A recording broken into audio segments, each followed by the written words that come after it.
এই ছেলেটি একটি সাপ ধরে আর তাকে একটি রশি এবং পাথর দিয়ে বেঁধে দেয়। তারপর সাপকে মাটিতে ছেড়ে দেয় আর তাকিয়ে হাসতে থাকে, কিন্তু সাপ পাথরের কারণে যেতে পারছিল না। তখনই তার মাস্টার এই সবকিছু দেখে ফেলে। তারপর ছেলেটি একটি মাছ ধরে আর এটিও একটি পাথরের সাথে বেঁধে দেয়। এবারও সে তাকিয়ে হাসতে থাকে।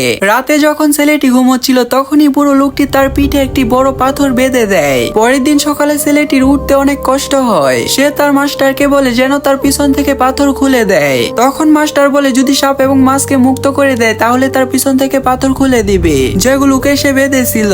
আর যদি না পারে তাহলে তার সারা জীবন ভারী পাথরের শাস্তি সহ্য করতে হবে। ছেলেটির সাথে সাথে সাপ এবং মাছকে খুঁজতে বেরিয়ে পড়ে। যখন মাছের কাছে পৌঁছায় তখন দেখতে পায় মাছ মারা গেছে।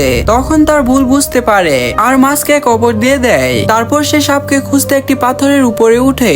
যখন সে সাপকে খুঁজে পায় তখন দেখে এটিও বাধার কারণে মারা গেছে। তখন ছেলেটি তার ভুল বুঝতে পেরে কান্না করতে থাকে। বন্ধুরা, কে কে পশুদের ভালোবাসো তারা ভিডিওটিতে লাইক করে চ্যানেলটি সাবস্ক্রাইব করে দাও।